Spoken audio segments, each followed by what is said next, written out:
Wassalatu wassalamu ala Rasulillah wala quwwata illa billah. Suratul Fatihah. A'udzu billahi minasyaitonir rajim. Bismillahirrahmanirrahim. Alhamdulillahirabbil alamin. Arrahmanir rahim. Maliki yaumiddin. Iyyaka na'budu wa iyyaka nasta'in. Ihdinas siratal mustaqim. Siratal ladzina an'amta 'alaihim ghairil maghdubi 'alaihim waladdallin. Hadhihi suratu makkiyatun. Surah Al-Fatihah ini dia adalah makkiyah. Jadi ada surat Makkiyah, ada surah Madaniyah. Adapun surah Makkiyah adalah surat yang nazalat fi Makkah qabla al-hijrah. Turun di kota Makkah qabla sebelum al-hijrah. Sebelum peristiwa hijrahnya Nabi SAW menuju Madinah. Ya. Dan sebetulnya yang ditekankan adalah poin qabla al-hijrahnya, sebelum hijrah. Sehingga walaupun dia turun di luar kota Mekah, selama turunnya itu sebelum Nabi berhijrah ke Madinah, maka dia tergolong Makkiyah. Sebaliknya, walaupun dia turun di Madinah atau di luar Madinah, kalau turunnya setelah peristiwa hijrahnya Nabi SAW, maka tergolong surah Madaniyah. Wasumiyat al-Fatihatu, dan kenapa surat ini dinamakan Al-Fatihah? Kenapa? Karena li'annaha awlas suwar. Karena dia adalah surat yang paling pertama fi tartibil mushafis syarif. Secara urutan di dalam mushaf, dia surat yang disebutkan paling pertama urutannya. Wahia awal, makanya namanya Fatihah. Fatihah pembukanya. Wahia awal suratin nazla bitamamiha, dan dia adalah surat yang pertama kali turun dengan sempurna dari awal sampai akhir ayat, sampai akhir surat, ayat pertama sampai terakhir. Dan kita tahu bahwasannya wahyu yang pertama turun adalah surah Al-Alaq, namun tidak lengkap sampai ayat terakhir tatkala itu. Hanya ayat 1 sampai 5. Maka sini disebutkan bahwa Al-Fatihah adalah surat yang pertama kali turun secara lengkap dari ayat pertama sampai akhir. Wahiyya tashtamilu ala mujmalin ma fil Qur'an, dan surat ini mencakup apa yang ada di dalam Al-Qur'an ala mujmal, secara global. Jadi semua yang di dalam Al-Qur'an, baik berupa akidah, tauhid, ya, kemudian berupa apa namanya? Ibadah atau syariat, kemudian tentang kisah-kisah, itu ada di dalam surah Al-Fatihah, namun secara global saja. Maka annaha ijmalun, maka seakan-akan surat ini dia sebuah informasi umum, ijmalun, yahlu ba'dahu tafsil, yang dia menjadi indah dengan adanya rincian yang datang setelahnya berupa surat-surat berikut-berikutnya, mulai Al-Baqarah sampai An-Nas. Ya. Dan dikatakan wa maqasidul Qur'an hiya, dan maksud daripada tujuan diturunkannya Al-Quran yaitu apa? Bayanut tauhidi, menjelaskan tentang masalah tauhid, mengesahkan Allah. Ya. Kemudian wa bayanul wa'di wal busyra lil mu'mini wal muhsin, menjelaskan tentang janji dan kabar gembira untuk orang beriman serta orang berbuat kebaikan. Wa bayanul wa'id wal inzar, dan juga menjelaskan tentang ancaman. Ya, ini beda al-wa'd sama al-wa'id. Kalau al-wa'id ya ancaman, kalau al-wa'd itu janji. Menjelaskan tentang ancaman dan peringatan bagi orang kafir, wal musi, orang-orang yang berbuat keburukan. Wa bayanul ibadah, menjelaskan tentang ibadah. Wa bayanu tariqis sa'adati fid dunya wal akhirah, menjelaskan tentang jalan menuju kebahagiaan baik di dunia maupun akhirat. Wa qasasil ladzina ata'ullaha fafazu, dan juga menyebutkan tentang kisah-kisah orang-orang yang mentaati Allah dan mereka kemudian menjadi orang yang beruntung, sukses. Wa qasasil ladzina 'asawhu fakhabu, dan juga menjelaskan tentang atau menyebutkan kisah-kisah orang-orang yang bermaksiat kepada Allah Azza wa Jalla, ya.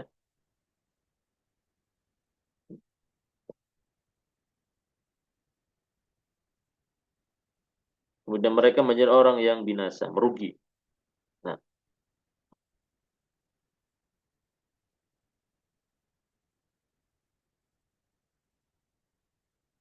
Wal-Fatihah dan surah Al-Fatihah ini tashtamilu bi tariqil ijazi wal isyarah ala hadhil maqasid.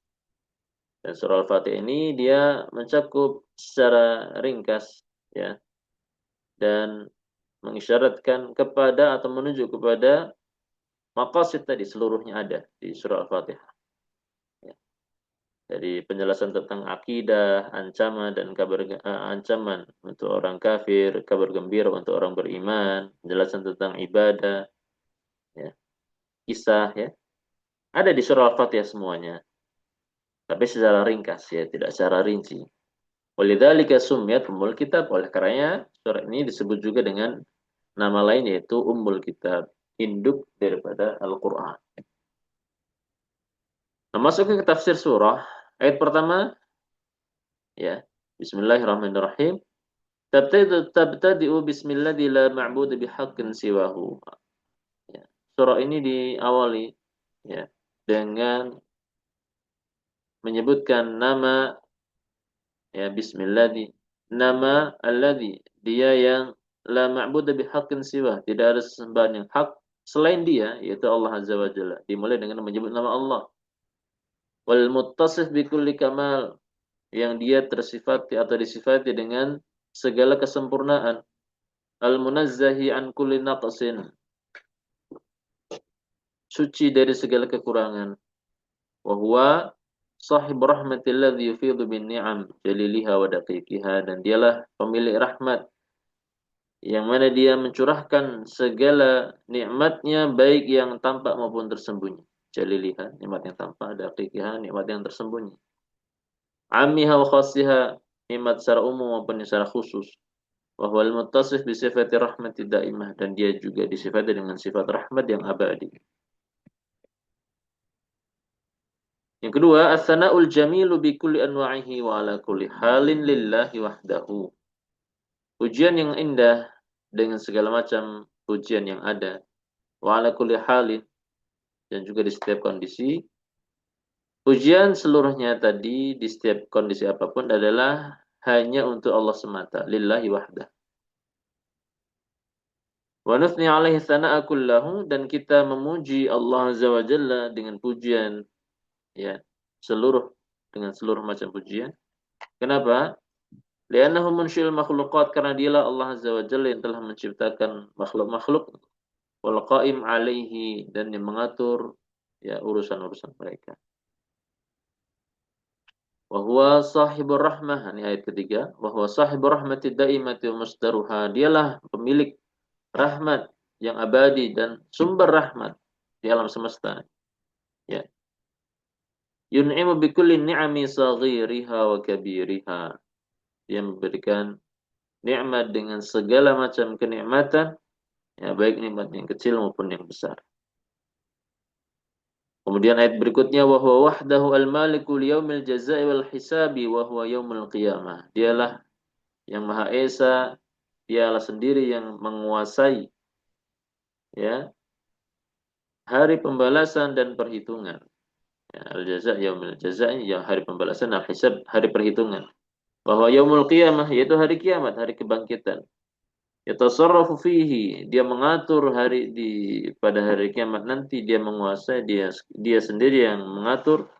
La yusyarikuhu ahadun, tidak ada seorang pun dari makhluknya yang bersekutu dengannya fit tasarruf, dalam pengaturan, dalam memberi keputusan di hari kiamat nanti, walau fil zahir. Sekalipun tampaknya selama di dunia dulu ada orang-orang yang ikut yang mereka zahirnya mereka mengatur orang lain. Di hari kiamat nanti semuanya diatur oleh Allah Azza wa Jalla. Semuanya akan diadili. Raja-raja, para pemimpin, dan seterusnya. Kemudian ayat kelima, la na'budu illa iyyaka. Tidaklah kami beribadah kecuali kepada Engkau, ya Allah. Wala natlubul ma'unata illa minka, dan kami tidak meminta pertolongan atau bantuan kecuali dari Engkau, ya Allah. Kemudian ayat ke-6, nas'aluka an tuwaffiqana ila tariqil haqqi wal khairi was sa'adah. Kami meminta kepadamu agar Engkau memberikan taufik kepada kami supaya kami bisa menuju ila tariqil haqqi, jalan kebenaran, wal khairi, dan jalan kebaikan, was-sa'adah, dan juga jalan kebahagiaan. Ayat terakhir, wa huwa tariqu ibadika. Nah, jalan yang lurus tadi, jalan kebenaran, kebaikan dan kebahagiaan itu jalannya siapa? Wa huwa tariqu ibadika, wa huwa tariqu ibadika alladziina waffaqtahum ilal imani bika. Itulah jalan hamba-hambamu yang engkau telah memberikan taufik, ya, wafaqatahum, ya, yang engkau telah memberikan taufik kepada mereka ilal imani bika, untuk beriman kepadamu. Wa wahabta lahum ni'matai al-hidayati war ridha, dan engkau telah anugerahkan kepada mereka dua nikmat, yaitu nikmat hidayah dan nikmat keridhaan. Allah ridha kepada mereka. La tariqal ladzina istahaqqu ghadabaka, ya, bukan jalan orang-orang yang berhak menerima murkamu. Wa dhallu an tariqil haqqi wal khair, dan juga bukan jalan orang-orang yang tersesat dari jalan kebenaran dan kebaikan, yaitu orang Yahudi, ya, ya. Kemudian orang Nasara.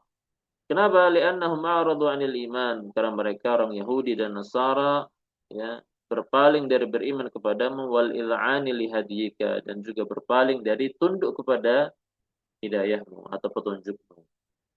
Nah, kemudian masuk kepada ad-durus al-mustafadah, pelajaran-pelajaran yang merupakan faedah dari surah ini.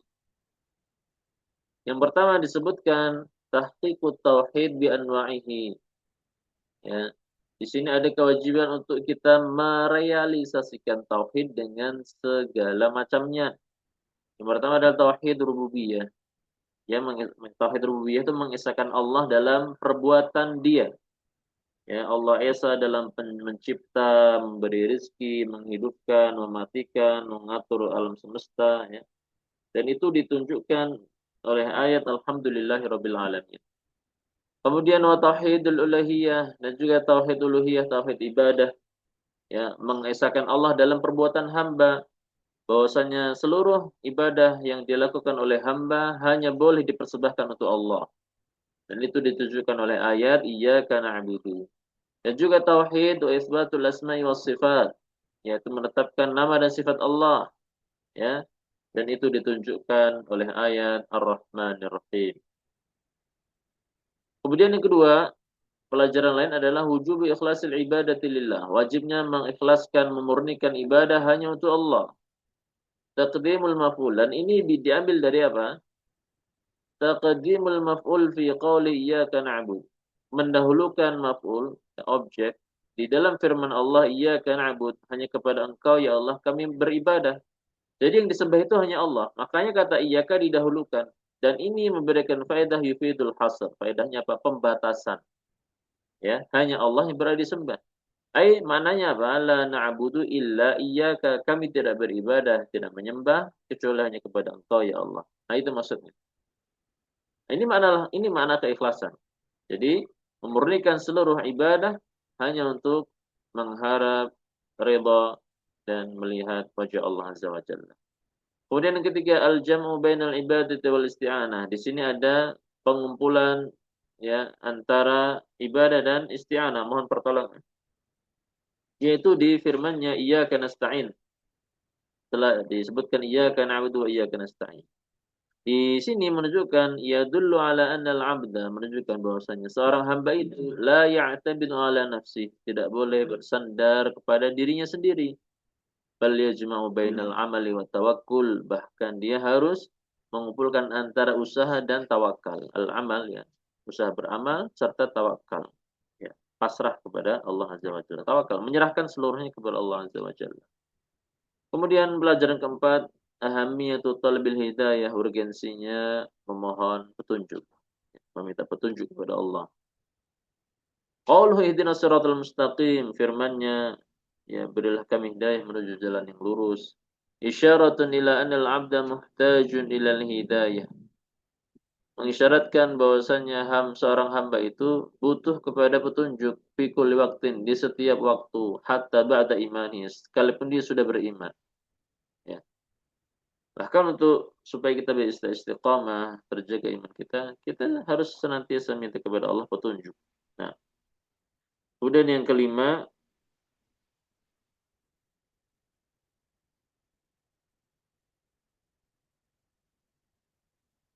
Yang kelima adalah anna tariqal haqqi wahidun.